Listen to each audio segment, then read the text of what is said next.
സർക്കാർ ജീവനക്കാരുടെയും പെൻഷൻകാരുടെയും ആരോഗ്യ ഇൻഷുറൻസ് പദ്ധതിയായ മെഡിസെപ്പിൻ്റെ രണ്ടാം ഘട്ടത്തിൽ വാർഷിക പരിരക്ഷാ തുക എത്രയായാണ് ഉയർത്തിയത്? 5 ലക്ഷം രൂപയായിട്ടാണ് ഉയർത്തിയത്. ആദ്യഘട്ടത്തിൽ വാർഷിക പരിരക്ഷാ തുക 3 ലക്ഷം രൂപയായിരുന്നു. പട്ടികജാതി വിഭാഗത്തിലെ വിദ്യാർത്ഥികൾക്ക് മെച്ചപ്പെട്ട സൗകര്യമൊരുക്കുന്ന പഠനമുറി പദ്ധതി പ്രകാരം നൽകുന്ന ധനസഹായം 5 ലക്ഷം രൂപ.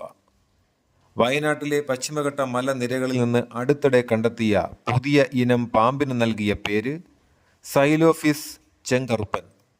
വയനാട്ടിലെ കുറിച്യർ മല, വെള്ളരിമല എന്നിവിടങ്ങളിൽ നിന്നാണ് വിഷമില്ലാത്ത ഇവയെ കണ്ടെത്തിയത്.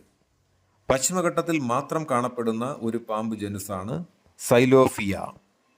2023 കേരള ശാസ്ത്ര പുരസ്കാര ജേതാവ് ഡോക്ടർ എസ് സ്വാമിനാഥ്. കേരള സർക്കാർ നൽകുന്ന ഏറ്റവും ഉയർന്ന ശാസ്ത്ര പുരസ്കാരമാണിത്. Kerala state council for science, technologies and environment ആണ് പുരസ്കാര നിർണയം നടത്തുന്നത്. 64ാമത് കേരള സ്കൂൾ കലോത്സവത്തിന് വേദിയാകുന്ന ജില്ല തൃശ്ശൂർ.